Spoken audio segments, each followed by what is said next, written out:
Okay, good afternoon or evening, everyone. Can you hear me okay? Great.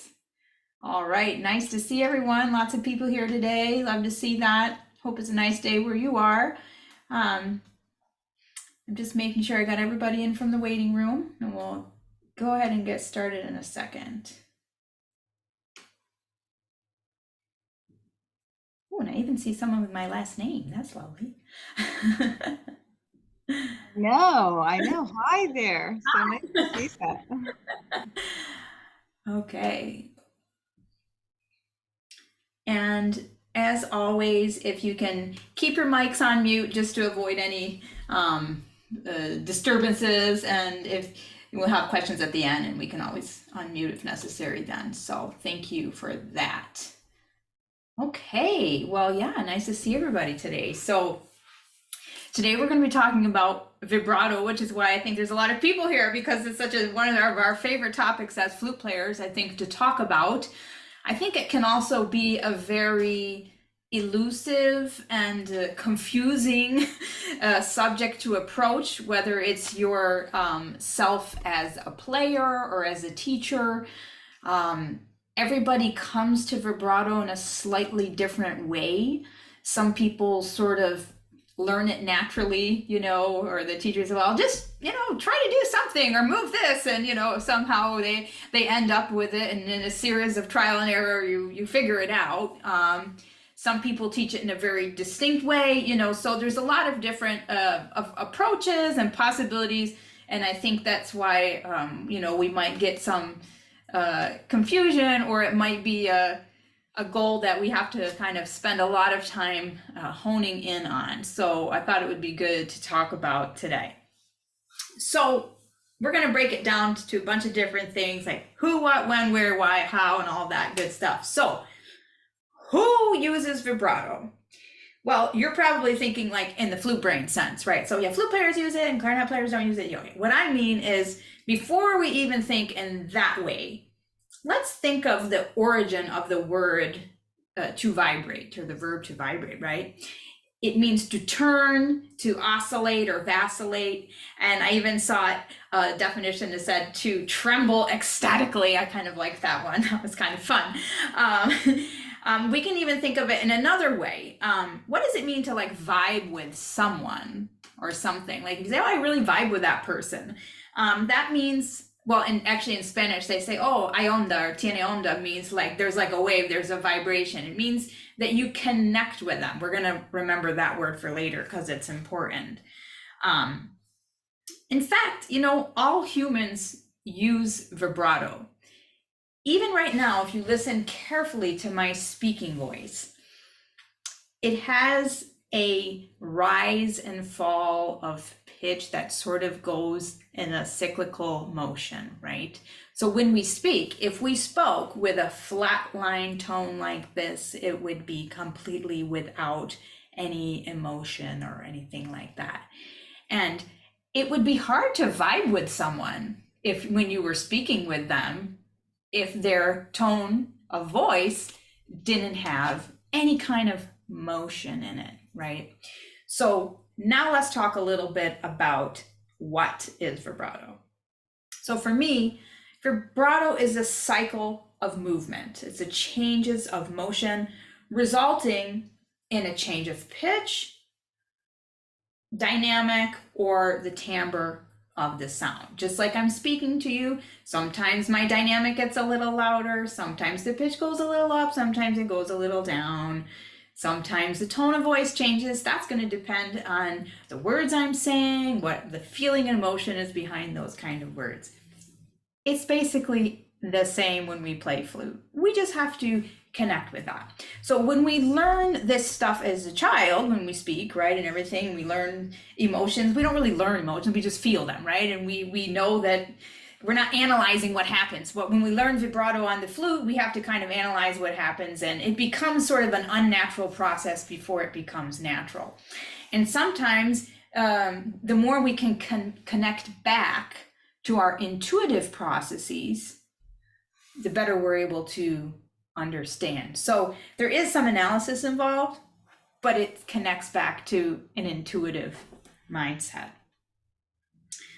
we tend to think of vibrato as, waves going up and down. I like to think, if you study with me, you know this, that I think of vibrato as circles. So I'm going to be showing you later on an app, I've mentioned it before, called Tonal Energy, and I'll show you some photos from that.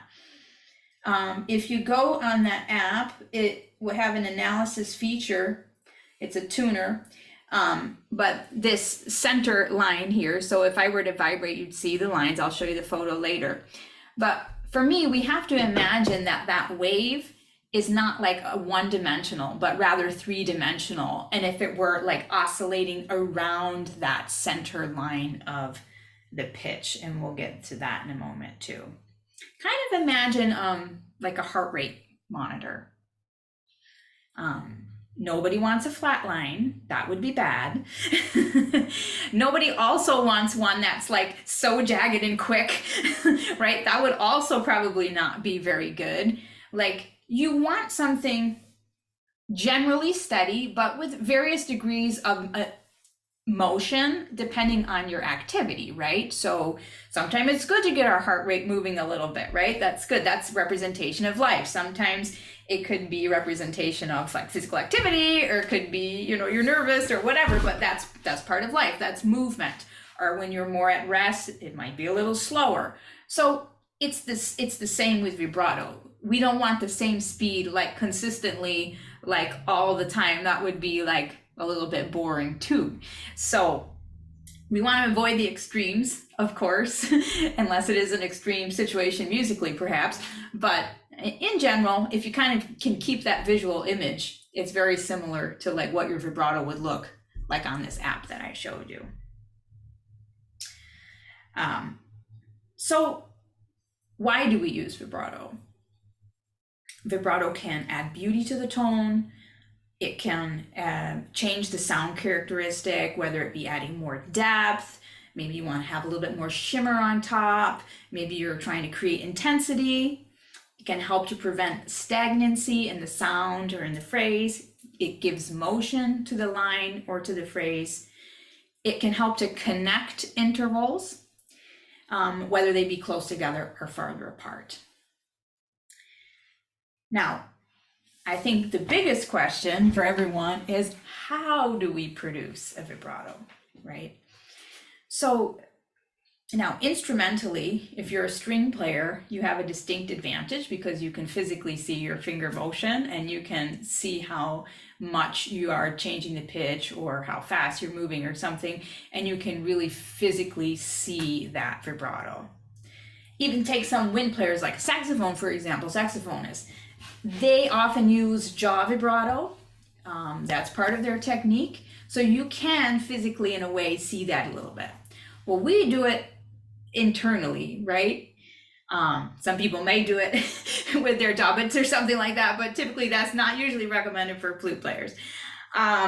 So that's why it can be kind of difficult, because we just kind of can't see what's going on, and it is hard to understand sometimes. Now, over the years, I think there's been, different ways of teaching it. And most of the time when you hear like people talk about it, it either falls into kind of one or two camps, like diaphragmatic vibrato or throat vibrato, okay? Now, I think pedagogy over the last number of years has developed, quite a bit and we understand a little bit more about anatomy, and that the diaphragm is an involuntary muscle and we can't move it on our own. What moves the diaphragm is actually because it's a membrane. So like when you take a breath, the membrane contracts, it literally separates the thoracic and the abdominal cavity, right? So in fact, when people are trying to like move the diaphragm, what they're more using is like abdominal muscles. And abdominal muscles and the diaphragm are not the same thing. They're two different things. And that's important to understand. Now, our abdominal muscles, they come into play in almost everything we do. If I stand up right now, I'll be using my abdominal muscles. If I laugh or something like that, haha, you use them as well. So we're kind of engaging with them all the time in a way that we don't really realize that we are. So if you're trying to create a vibrato with the diaphragm, you're more likely doing it by kind of pulsating with your abdominal muscles. Now, anything can be done in a way that it's practiced and you can come up with a way to do it and it might work. But if we're talking about efficiency, trying to kind of pump your abdominal muscles in a way to vibrate, to consistently use that over a longer period of time might be quite laborious and tiresome and rather heavy also for the musical intention, I might imagine. There might be instances where, you're playing a piece that even says like to use a certain kind of like very intense or wide vibrato, and you might have to add a little gusto there, and I might go ahead and try to use, some of my abdominal muscles for that purpose. Again, that's more of an extreme circumstance. But abdominal muscles work to help to support you just as they do when you, again, sit, stand, walk, or whatever. They're going to help you to support your airstream. Now, the throat. I know that also over the last several years, there have been several studies where people have put like a scope down the throat so that you can view the larynx and everything that's happening there to see what's happening with the vibrato. And you can see that the vocal folds are kind of moving. Now, I don't know if any one of us can say, okay, I'm gonna isolate my vocal folds and move them now, because we don't really know where they are in there, right? So I do think that they move, but I think they move also sympathetically from the air oscillating through them. So for me, the throat acts more as a corridor, and there will be activity in there. But we all remember back to those wonderful recordings from the early 20th century, right? Where we heard a lot of flute players using what we call like the nanny goat vibrato. And that's when someone was probably really, trying to make a throat vibrato.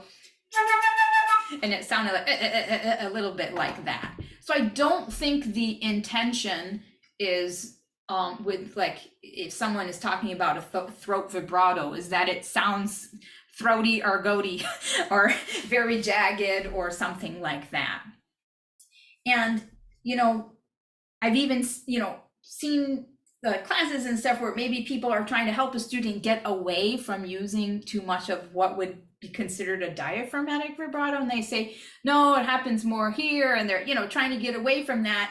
And that might not exactly be the solution either, but it might be the lesser of two evils, So now, can I tell you exactly what is happening? No, I cannot. But here's what I can tell you. Back to vibrato is a change of pitch, timbre, and volume, right? Or dynamic. So what we need to know in terms of playing the flute is that we need a steady airstream to connect to the flute, right? So that would be our steady pitch, okay? So if I were to teach a young child vibrato, for example, I would say, okay, let's hold that steady pitch. And then I would say, as you hold the pitch, I want you to feel sad and see how the sound reacts. And then I want you to feel happy and see how the sound reacts. So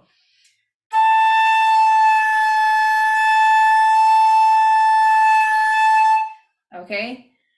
Something like that, that's very intuitive, simple, familiar, I think will go a lot longer than saying you have to use your throat muscles things or your diaphragm. A young person doesn't know what the heck you are talking about. And I think even if you're more advanced in your life, you still don't really know what that is, after even many people trying to explain it to you. So using something a little bit more simple, clear, intuitive, and that actually makes a distinct change is the way to go. Okay, so then you might say, so maybe you say, feel sad and then try to feel happy suddenly, and that.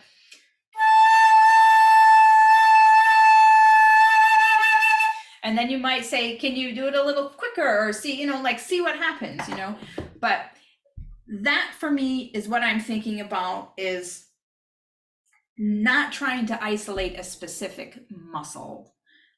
If we think about other things that we do, functions of our body, like for example, I'm moving my hands, but it's not only my hands moving, my hands are connected to my, forearms, my elbows, shoulders, like nothing in the body really works in such an isolated manner, and unless you have like an amazing knowledge of the body and how it works, but I think the average person does not have such a distinct knowledge.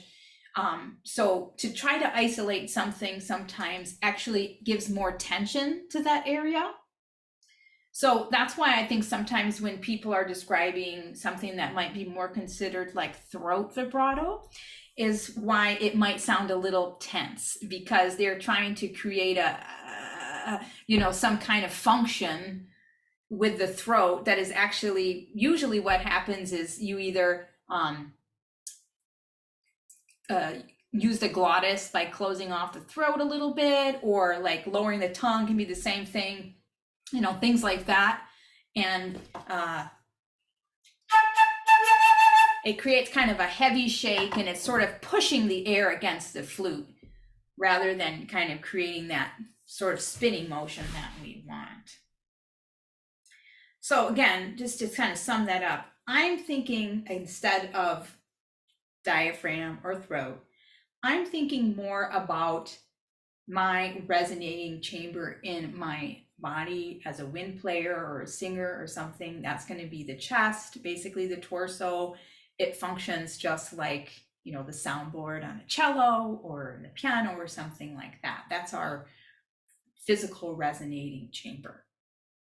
So for me, the vibration is when the air is oscillating in that chamber based on that slight change of pressure that's going to come from that rise and fall of emotion, basically. So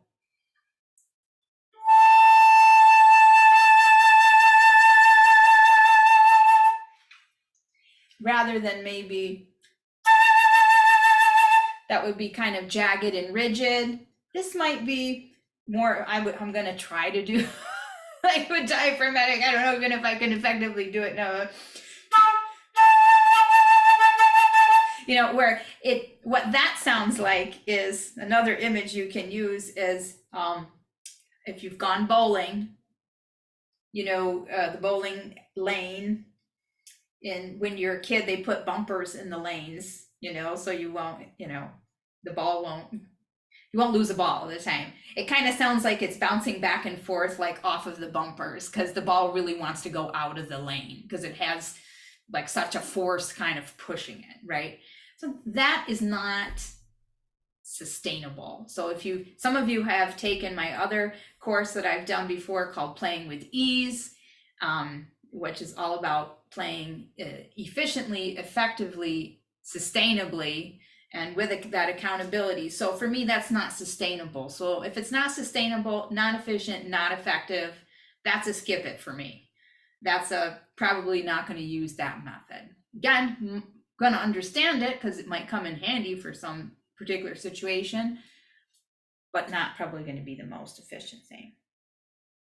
So that bowling alley analogy is, I think, very helpful for also kind of visualizing the pitch, because vibrato is that change of pitch, and it can affect our pitch in a good or bad way. So we have to be careful about that. But you need to think of your pitch as having a lane. So the center line of the pitch is basically where you want the vibrato to oscillate around, and then you have to have kind of the cap on the top and the cap on the bottom. So that oscillation in the pitch kind of cancels itself out if you're going for kind of a everyday run-of-the-mill vibrato, kind of a standard vibrato. So you're going to go a little bit below, a little bit above.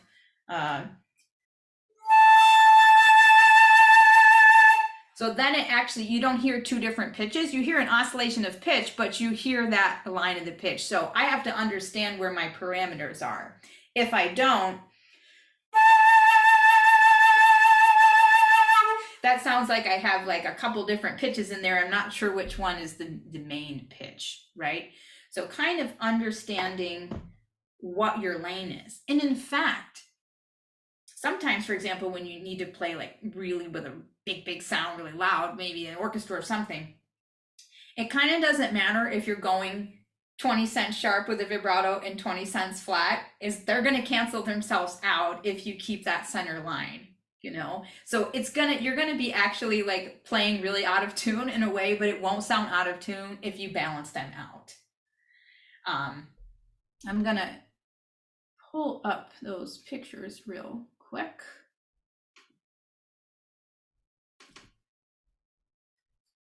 Okay, you don't need to see my Firefox, so I'm going to get rid of that. Okay. Can you see these pictures of the vibrato? Okay.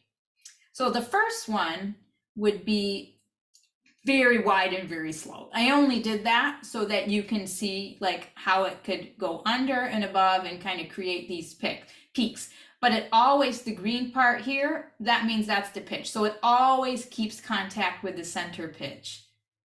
So in a way, it's very out of tune, but the center pitch is staying equal. Now, the next example would be something rather jagged and pretty quick. I was taking screenshots doing it one-handed and taking screenshots with the phone, so it's not perfect. But if you can see this kind of orangey part, that means that a lot of it is falling below the pitch. This might work in a case where, for example, you're playing in the upper register and it's something like really loud, like Brahms' First Symphony solo comes to mind, you know, where it's a high E natural, you know, you're playing loud, it's probably already going to be a little on the high end.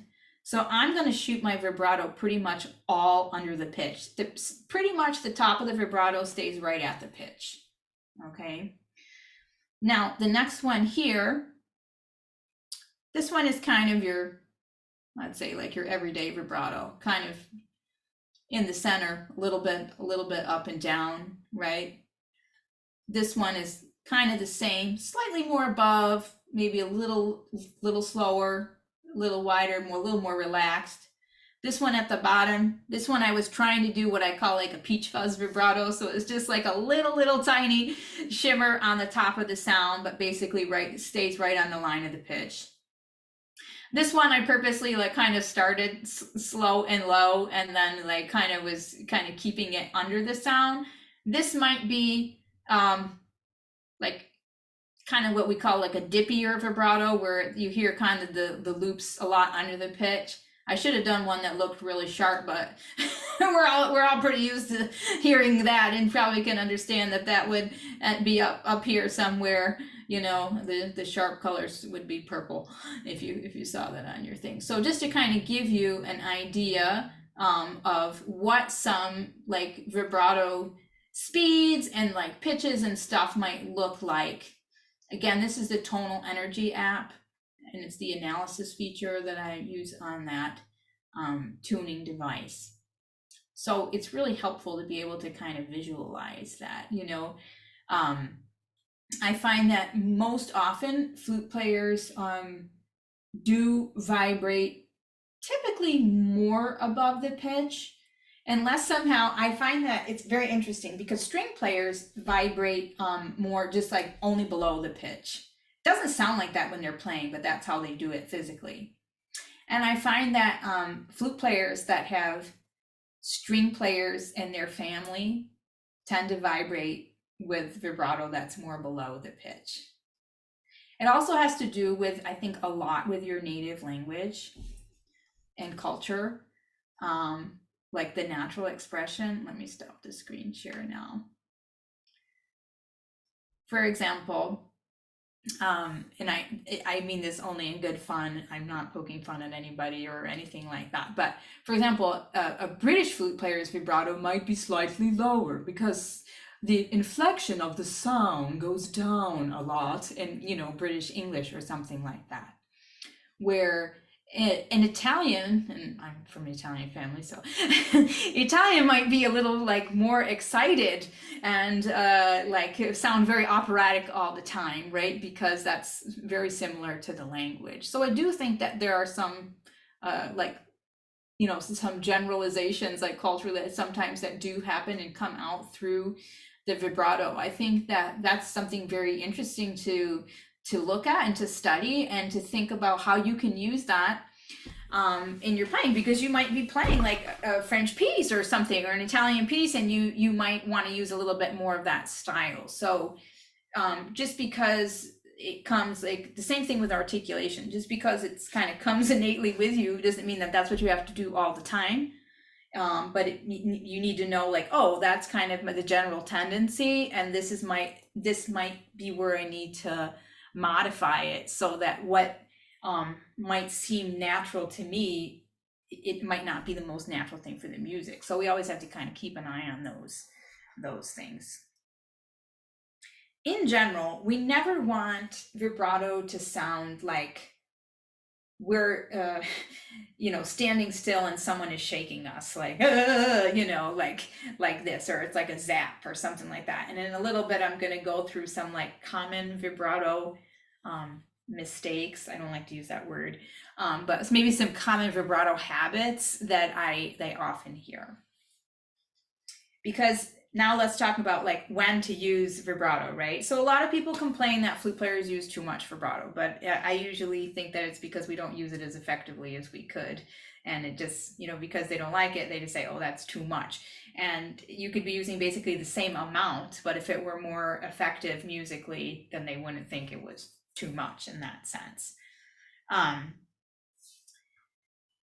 lot of people have, you know, very various opinions. You know, you'll hear people that say you have to vibrate on every single note. You'll hear people say like, no, it should be like only a little color here and there, more sporadic. Somewhere in between, maybe some people might like. I will say that like we have to be aware, and we'll talk again about in the kind of troubleshooting. Actually, an on and off approach can actually make it seem like you're vibrating more than even if you're not vibrating at all, because it's like it's not flowing. And so when you are vibrating, it kind of sticks out a little bit more. Where do we vibrate? Well, we have to really think about the ensemble we're playing in, what kind of musicians we're playing with, what kind of instrumentalists. And say, for example, when I was talking about clarinet, for example, because they don't use vibrato, but it's not that you can't use a vibrato when playing with a clarinet. You just need to understand that timbre and keep your vibration kind of in the lane of what will match with that timbre. Now, all other wind instruments besides the flute have a bell. So a bell naturally creates kind of a spreading of the sound or a wave. So we can, sometimes as flute players, we think of like playing to fit inside other people's sounds, we need to play smaller, but in fact, all other instruments are spreading their sound in a wider way.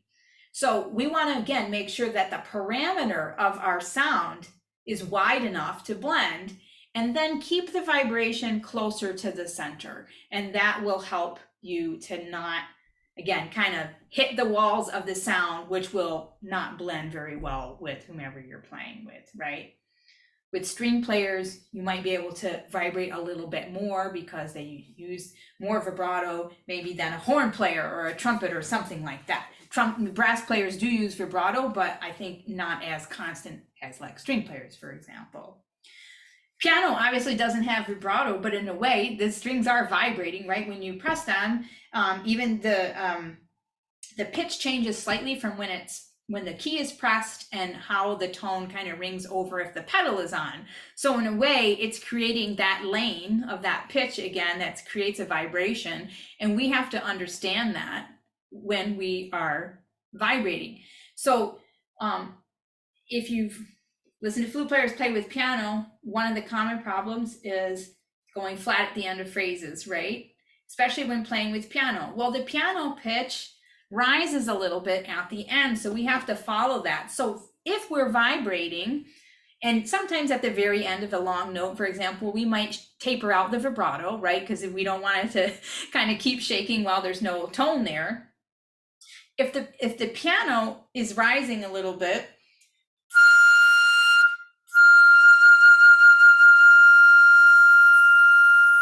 we want to make sure that we end the note at the top part of the pitch of the vibrato, not at the low end, right? So this would be like a good way.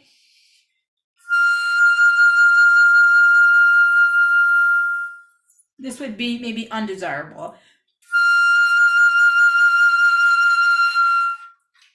So it's not even that I necessarily went flat or I wasn't supporting, is that I let my vibrato circle or cycle end on the bottom part.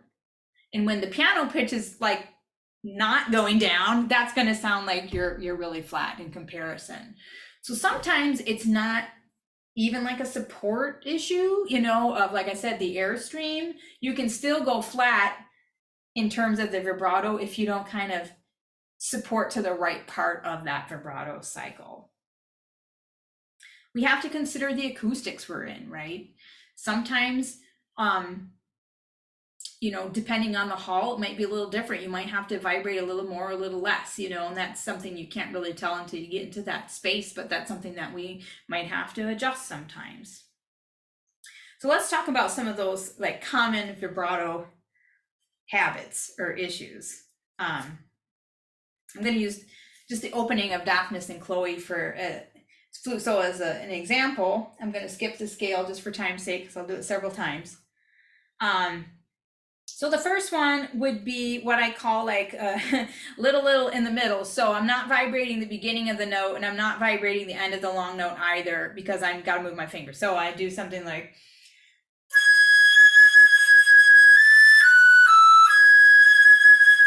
so I just kind of like turn down the vibrato somewhere in the middle of the note and then just kind of let it stop before the moving notes, you know. So just kind of giving it a zap somewhere in the middle, you know, that could be an issue. Then we have like kind of like a constant slow start where you kind of delay the start of the vibrato or you don't get it rolling. And so it sounds like,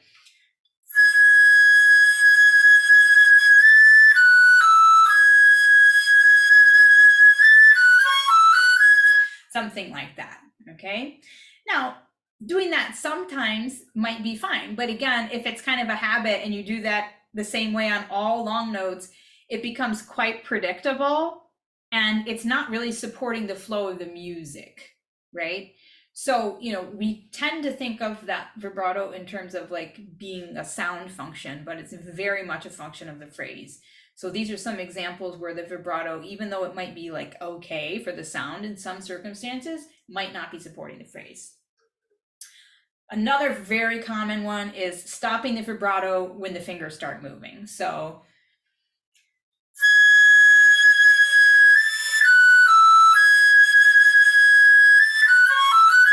to prepare for the motion of your fingers, you kind of cut out the vibrato because it's like you can't, it's like patting your head and rubbing your tummy. You can't keep the vibrato going while changing the fingers. So that is another thing that happens very often. Then we have the rhythmic vibrato. That's where you can literally count the pulsations. So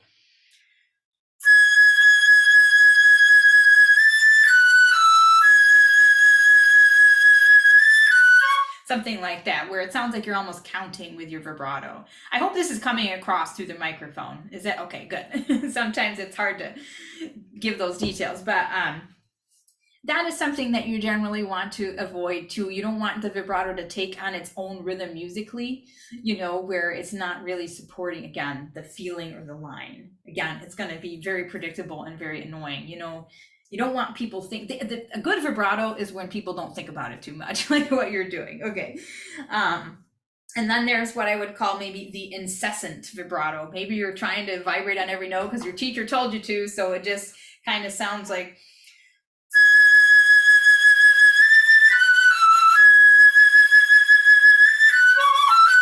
like even on the faster moving notes, you really feel like kind of a heavy vibrato. Okay.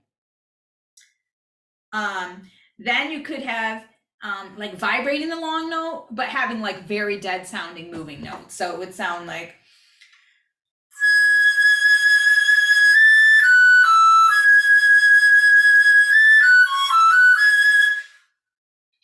something like that. So that also doesn't sound very natural, right? Because you have like this vibrancy and then like it's like a flat line and then vibrate again and that kind of thing.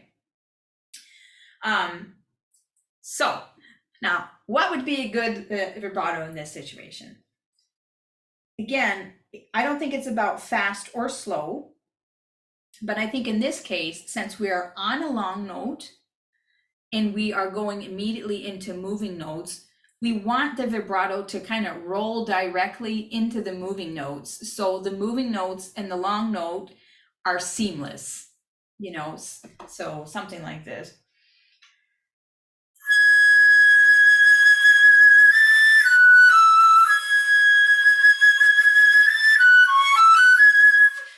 So you don't hear like really when the long note is ending and when the moving notes are starting.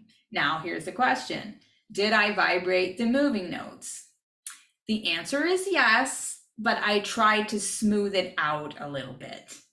So I didn't completely shut off the vibrato entirely, but I tried to smooth it out.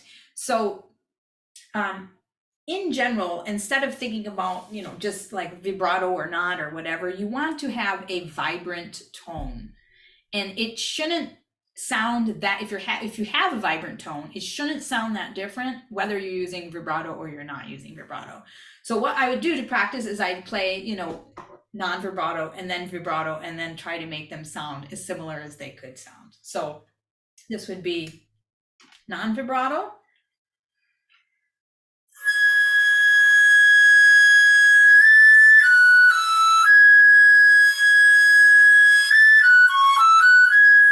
Now vibrato.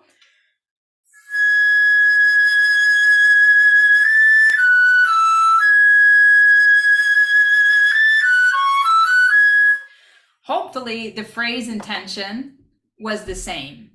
And the vibrato that I used was in support of the phrase intention, not just a function of the sound itself. So whatever kind of phrase it is, that's what I want to be looking for in terms of my use of vibrato. And obviously all those things that we talked about in terms of like keeping it in the pitch lane and something like that. Now, another problem, for example, could be, again, if I'll demonstrate that in another excerpt. We'll go on to a different excerpt. Another one that comes to mind, Brahms 4. Putting the like vibrato on the note that's easier to vibrate, like for example, a common problem I hear in Brahms 4, especially when you come down like after you come up over the top of the solo, is to not vibrate on the appoggiatura, which is the important note harmonically, musically here, because it's the dissonance. So in this case, it would be the A sharp there, for example. Oftentimes you hear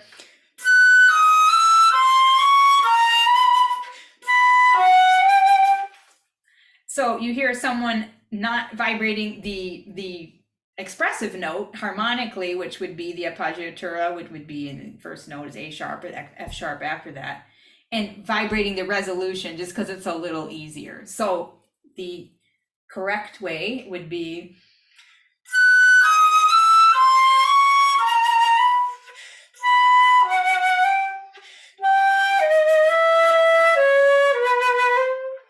so you have to kind of on the note before think about that it's moving already. If not, it's going to happen later than you think, you know. So that's another common problem is, you know, not kind of preparing the course of the expression in the phrase and really understanding like which note should get the inflection, and letting things kind of happen by habit, and then it gets a little out of whack that way. So I hear that common problem a lot with Brahms 4. Carmen, like letting the pitch of the vibrato affect the intervals, you know, so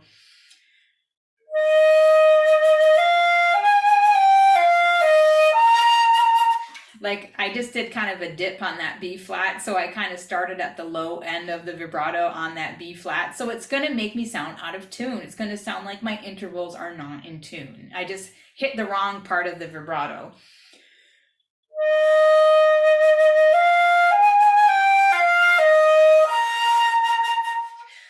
So that's why I would recommend to anyone working on expression to really practice without vibrato and focus on the expression of the intervals. And expression of intervals is going to happen by like connection and proper pitch placement. Once you have that into place, then you can work on, again, supporting that with the vibrato. But if we just think, oh, I'm gonna put my vibrato suit on and I'm gonna be expressive today, that is not always gonna get the job done and can create some of these problems that we're looking at. So, if I were working on that, first I might like play the skeleton or something.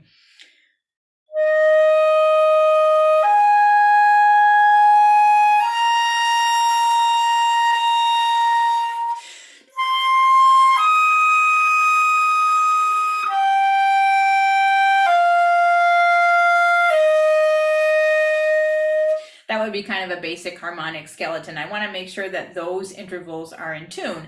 Then I might, work on vibrating that and connecting that. Ooh, that was way too dippy for that, E flat to the A flat, right? That's going to create, so I got to watch out for that.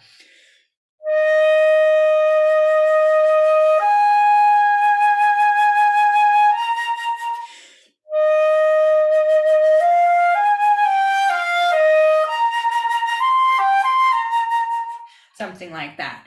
So, that's another way you can kind of check that, is playing the harmonic skeleton. Another common problem is just like, it kind of similar to Brahms, we just kind of vibrate when we get a more chance to do so, even if it's not that important, like an important place musically, like something like Mozart.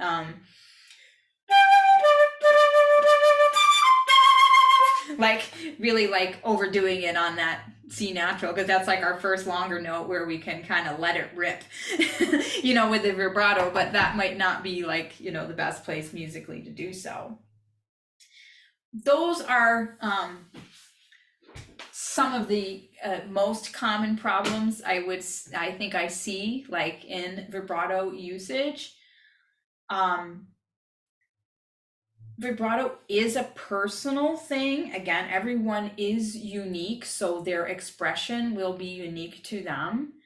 But we are playing music written by other people that had also emotions and expressions when they wrote the piece.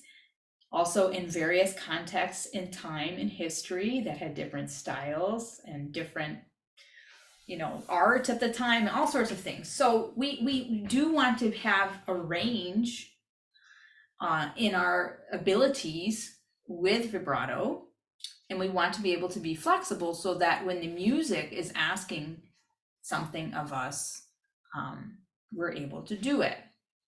Now, a lot of people often have questions about Baroque music and what to do with the vibrato since we're playing a modern flute. Some people will say, well, you're playing a modern instrument, so just go ahead and play in a modern way. The flute got better, don't worry about the other thing, and blah, blah, blah, blah. And some people will have a slightly different opinion and maybe think, well, it's not about imitating the flute, it's understanding the context in which the music was conceived, right? So it was conceived at a time where we're not using this kind of vibrato that we use now. They used other kinds of vibrato, like finger vibrato. And I also think it's extremely important to think about where music was being played in the Baroque era, for example, which was mostly in churches and cathedrals and very large echoey domes, right? So if you sing or anything or play in a dome, you make a small sound, whoa.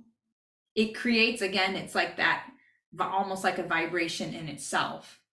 So in a way, they did vibrate. It's just that the room took care of it for them. So,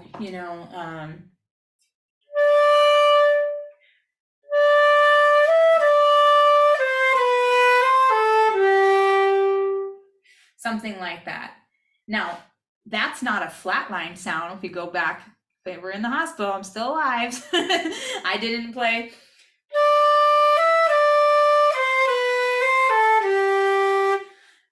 nobody wants to listen to that. That would be, can you imagine an hour of listening to that kind of flat line? That would be atrocious, right? Nobody wants to hear that.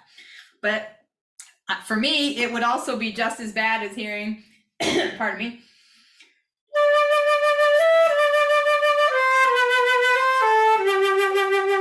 kind of overindulging and being gluttonous about my own vibrato or something like that. You know, I'm not really feeling the naturalness of the music that way. And I often find that, I must say, with flute players, even very, very good ones, that sometimes you hear them play a piece and you're like really impressed. But then you hear the next piece, you're like, oh yeah, that's really good. And then as the concert goes on, you start to think, didn't I just hear that same piece before? Because sometimes the style of the playing is very impressive, but it doesn't change based on what the music is. And as impressive as it is, it just can grow tiresome over time, you know?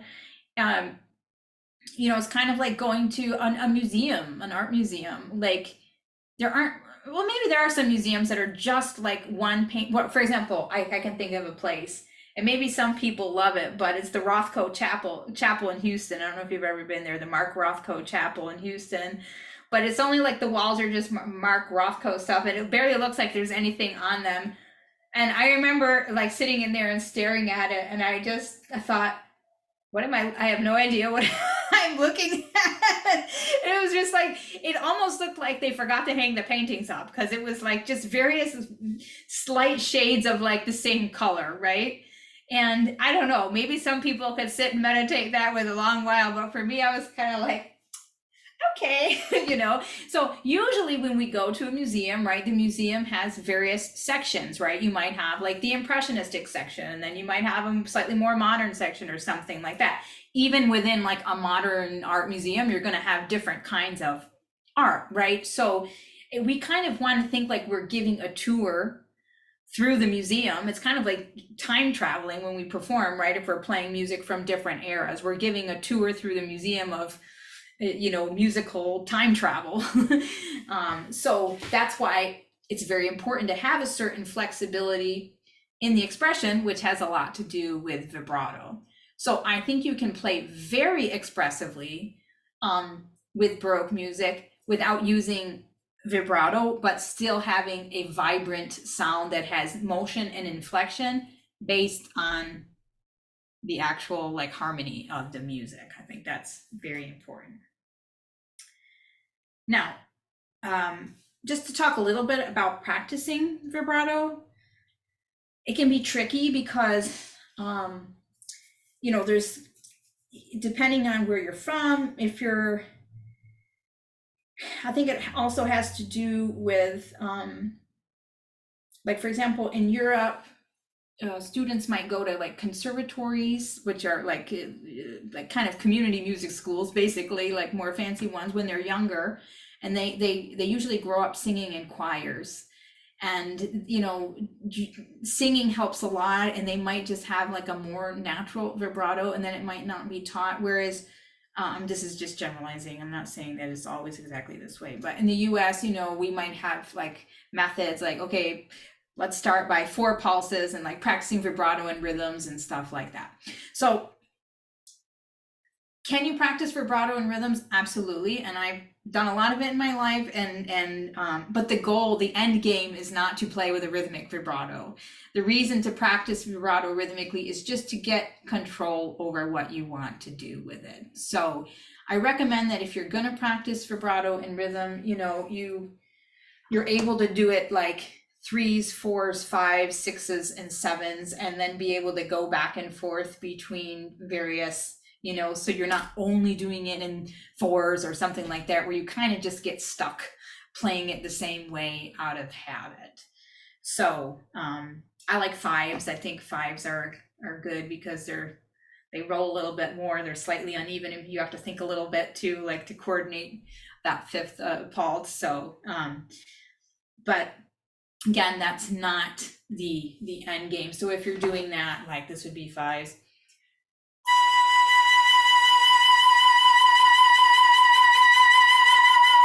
Maybe the last note, let it roam free, so that you can kind of just feel it spinning and moving. I think we also tend to think about vibrato just for the longer notes, but we also should be practicing vibrato on shorter notes. So that's, for example, like staccatos, like something, I call that like a tornado vibrato. So it's just like a one quick spin around, when you release the note. So it's very, very vibrant. You can almost hear like the circle being drawn around it, rather than that short, but much more dead, right? So if I played it with a tuner, it would look like I'm going sharp, but I'm canceling it out because I'm going to drop it in like a little lower, then it's going to bounce up, and then it's going to hit in the middle. So if you look at it, it might look out of tune, but it's not out of tune because it sounds natural, right? Because it sounds like a bouncing ball. So that word, natural means to reflect nature. So like something that bounces, right? So yes, it's not like just a flat line on the pitch, but it's creating a sensation of a bouncing movement. So vibrato on shorter notes could be good. Maybe sometimes you want even a little bit more. That would be like ta, something like that. That might be like 3 wiggles. It's not too like, again, something that might be a little overkill, where you get the big dip at the end or something like that. And that's where people will go, oh, too much vibrato. So I did 3 wiggles and then I did 3 wiggles, but it's just that my second time the wiggles were worse. So it's the same amount, it's just not done as well, right? So, or as effective musically, because it didn't sound as natural. So, these are things that we want to be thinking about as well. So I hope that gives you some ideas. I always like to leave some time for questions at the end. So you can either pop them in the chat, as people like to do, or if you feel like you don't feel like doing that, you can just unmute yourself and yell it out. That's fine too. Or if I wasn't clear about anything, feel free to ask me to expand or be more clear.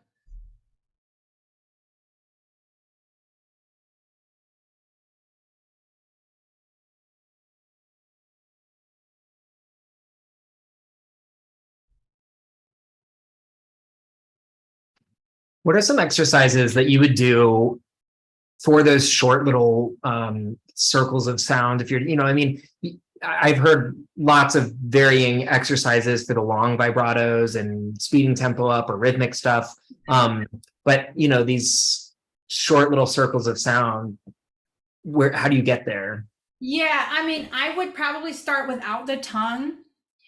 And I don't want it to, again, to be like I don't want to call it a diaphragmatic, I just call it like a tongueless attack. So what I'm trying to do is create the parameter of the sound. So it's not like about a physical like pulsing of or punching of the sound, like something like that, because that's but I'm trying to create the parameter for the sound, kind of like if we were drawing a target. I want to find the outer ring first. Okay, so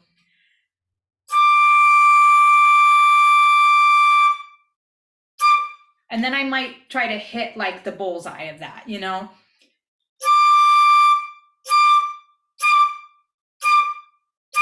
Okay, then I found that, and then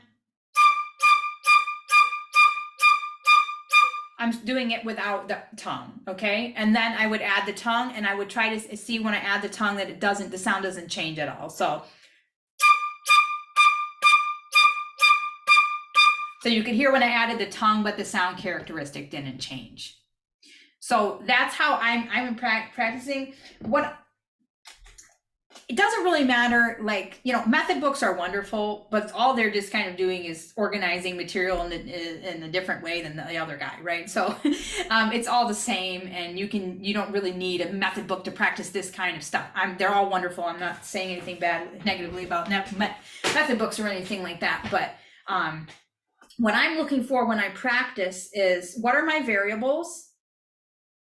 I want to make sure that when I change something, I'm only changing what I want to change, and that what I'm changing is not affecting the things that I want to keep constant.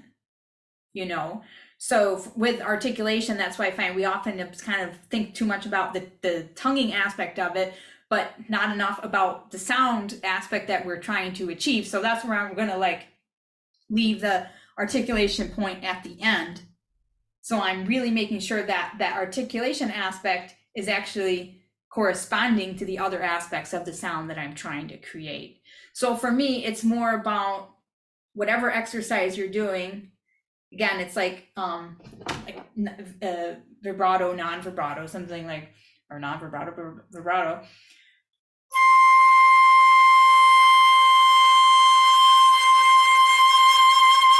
When I add the vibrato, I want to make sure that it doesn't change the airstream or the pitch, you know? So I'm really focusing on, as I change that one aspect, that the other two stay the same. So any exercise that I do, I'm focusing on not what changes, but what stays, if that makes sense. Yeah. How many types of vibrato are there? Well, a billion, I guess. I mean, it's kind of like the sky's the limit, right? Because like I said at the beginning, vibrato are like circles. It's a cycle. Cycles are infinite. So, you know, if you start to make combinations of like timbres, tone colors, dynamics, vibrato speeds, that's all creating kind of a type of vibrato, right? So you can kind of mix and match and create a lot of different vibrato outfits that way, you know, depending on how you do it. You know, if you're asking about physically, again, I said a little bit at the beginning, it kind of depends on what instrument you're playing. You know, people create different kinds of vibrato in different ways. But again, it doesn't, even if you can do all of them, it should be reflective of the musical mood in any case. Okay. Any other questions?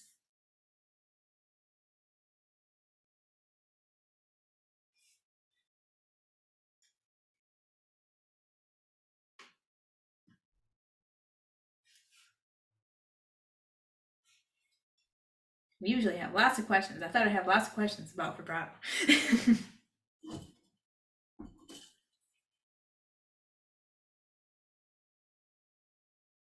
Well, thank you, Alicia.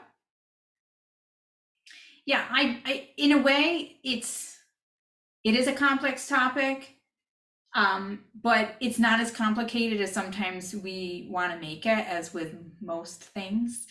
You know, I think getting back to the essence of what it is and what it's supposed to be, rather what maybe it's become over time because of, you know, trends in pedagogy. Like, for example, I'm sure, like, for a while, you know, we had the nanny goat style, and then after that you heard people playing with like a kind of a very slow vibrato, and that was probably an attempt to get away from the nanny goat. So then some slower vibrato came in fashion, you know, and then it kind of changed and morphed and got to be more flexible after that.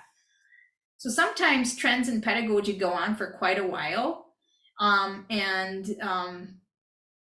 Some very well-esteemed person might, you know, say something about it because that's what their teacher taught to them, and then everyone just kind of goes with it, right? Because they said so and it must be good. And I'm not to say that it's not, very well could be, but again, we always want to kind of go back to the essence and the root of things and check with like that most basic, you know, intuitive way that we do things, because that's what it means to be a human being, right? We learn things intuitively. And say, is what I'm doing jiving with that? If not, I might want to check in on that and see how I might be able to connect with it more in that way. So yeah, I've used the belly vibrato. Yeah, I mean, again, sometimes we can only do as well as we have the resources that we have, you know. So depending on your level of, you know, involvement with the flute, or, you know, what kind of teacher you have, you might have, you know, had a very well-intentioned teacher, but maybe they just didn't have access to other information, you know, and they did the best that they could to try to help you in that moment, right? And it's not necessarily means that it was like bad teaching or something like that. It's just that, you know, sometimes people just don't have access to the information. I think nowadays, as we've, you know, the internet has exploded and you pretty much can, you know, connect with everybody all the time and get that information, things are changing and there's less of that. But that's great that you have these kind of resources now where you can connect with people like me or whoever's in the class that ask great questions, and we can help you learn new ways.